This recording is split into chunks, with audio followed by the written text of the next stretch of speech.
The war on drugs is one that has continued over many years.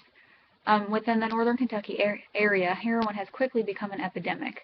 The National Institute on Drug Abuse reports that heroin is an opioid that is synthesized from morphine and then can be injected, inhaled, or smoked, all of which allow the drug to rapidly enter the brain, which contributes to its high risk for addiction. Heroin enters the brain and is converted back to morphine, which then binds to molecules known as opioid receptors. These receptors are located in many areas of the brain, but especially in those that are involved in the perception of pain and reward, thus making heroin a very dangerous drug to form an addiction to. St. Elizabeth Healthcare is a healthcare monopoly in our area that operates many different hospitals and emergency departments.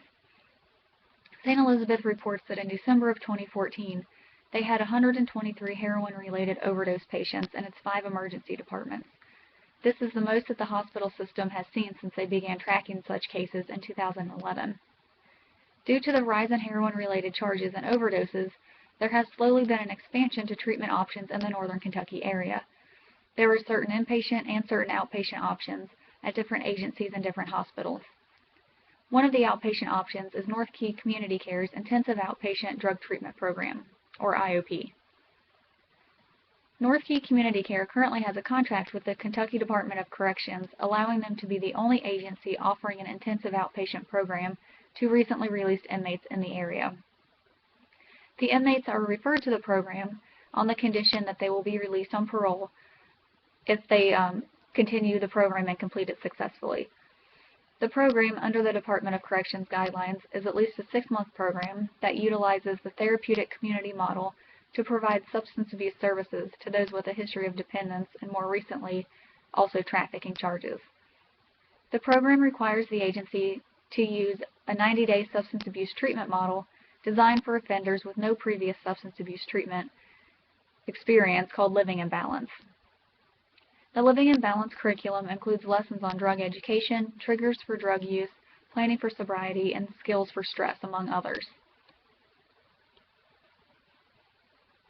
While there are more treatment options today than there ever have been in the past, many of the programs do not offer an aftercare or follow-up program. A recent article in the Huffington Post discusses the lack of aftercare treatment, stating that the feelings of power and self-esteem can be tethered to the rehabilitation facility or program. Confidence often dims soon after graduation when they are once again faced with real-life situations with a brain that is still hypersensitive to any triggers that will push them to use again. While there is not any specific data stating the success or fail rate of those in the IOP program at North Key, there is a clear lack in aftercare options to help those that are in the program maintain a sober lifestyle. I am advocating to change the lack of aftercare by offering an additional aftercare group that will allow clients who have successfully completed the IOP program to be enrolled in this group as well. My plan would include designing the group so that it will be offered to those that have only successfully completed the program. It would also be based on the Living in Balance curriculum so that it ensures that a broad range of services and topics are discussed. I would also maintain the separation of men's and women's groups so that they are comfortable to discuss any topics as needed, in addition to offering them in the evenings so that if the client is working, that they are more accessible for them. In order to gain the data on how many clients have relapsed or would need these services, we would ask the IOP facilitators or the IOP case manager to do some outreach services and conduct surveys and questionnaires in order to determine which clients have relapsed, what worked well in the program, and what they would like changed, so that the aftercare group is more geared towards what they would enjoy and learn from.